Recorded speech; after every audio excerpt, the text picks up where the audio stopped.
Сегодня состоялось совещание начальника управления Республиканской инспекции товарища Бутакова и руководителей торговых предприятий. Товарищ Бутаков познакомил присутствующих с результатами проведенной проверки предприятий торговли города и поселков. Было сделано серьезное замечание по обеспечению населения овощами и корнеплодами. По мнению товарища Бутакова, ажиотаж на хлебобулочные изделия можно было бы избежать, используя мощности хлебзавода на полную загрузку. В связи с нехваткой тары для разлива минеральной воды, товарищ Бутаков порекомендовал провести мероприятие для решения вопроса по приему стеклотары у населения. Руководству Орса Нерегриуголь указано на плохую организацию торговли по потребительским карточкам. Познакомившись с работой коммерческой и комиссионной торговли, товарищ Бутаков отметил, что она организована не лучшим образом, а деятельность малых торговых предприятий расходится с законодательством Российской Федерации. Министр торговли Российской Федерации, мы находимся на территории Российской Федерации, издал приказ номер 74 от 28 мая 1990 года о совершенствовании комиссионной торговли непродовольственными товарами. Приказ он небольшой, но он емкий. Что он предусматривает, товарищ? Самое главное, цель этого приказа. Мы сейчас говорим, полки пустые, товаров не хватает. Все правильно, возражений здесь быть не может.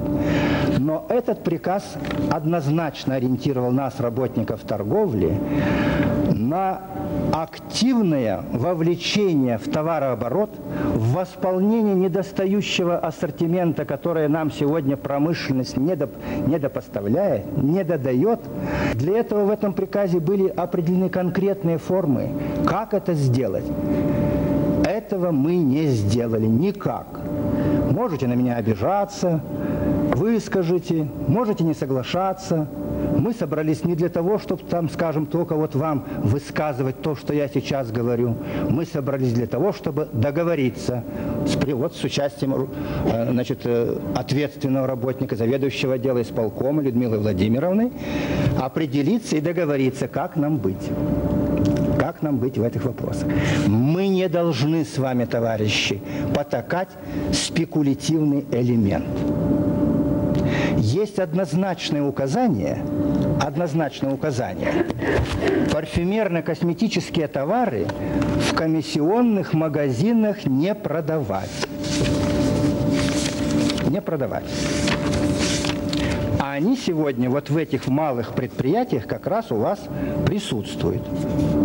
Встает вопрос, почему? В этом приказе однозначно сказано, что товары должны продаваться не выше розничных цен. Малое предприятие, мне показывали устав. Вот я на конкретном примере, поскольку Людмила Владимировна присутствует здесь, так, я считаю, что здесь немножко неточность при утверждении устава допущена вот этого малого предприятия Арабелла, который находится по улице Дружба народов, номер 1. Директор этого предприятия Гавро Артур Петрович. О чем мы договорились с Артуром Петровичем? Когда я читал этот устав, там написано, что разрешается розничная деятельность, торговля.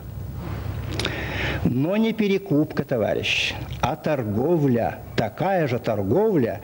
И постановление государства и правительства говорит о том, соревнование, приватизация, там, где мелких и так далее. Давайте госторговля с малыми предприятиями, давайте соревноваться на законной основе, на равных условиях, но на неперекупщиках. И вот возьмите примеры. Парфюмерия. Духи 300 рублей. Или возьмите пуховик вот этот 1200, стоит он 250 рублей, да? 1200. По какому праву он стал 1200? А что говорит о нас, что говорят горожане? Плохо говорят горожане. Я вот гляжу на вас, вы народ очень молодой, деятельный. Многих я знаю, у вас специальная подготовка, высшее образование. Где наш профессионализм? Что мы разучились читать документы нормативные? Или вы их не знаете? Если не знаете, скажите. И вот когда я товарищу сказал, давайте, он говорит, мы с инспекцией конфликтовать не будем. Я ему говорю, парфюмерию вы, пожалуйста, снимите немедленно из продаж. И вот я сейчас ставлю такую перед вами задачу, у меня право такое есть, как начальника управления инспекции, руководствуясь установками Министерства торговли Российской Федерации,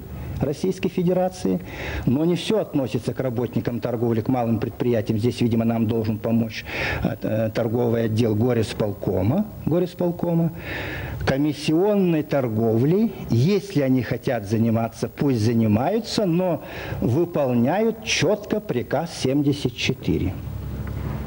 Розничные цены и не выше. Вы мне скажете, а те товары, которые там в прейскуранте нет и так далее, таких товаров единицы.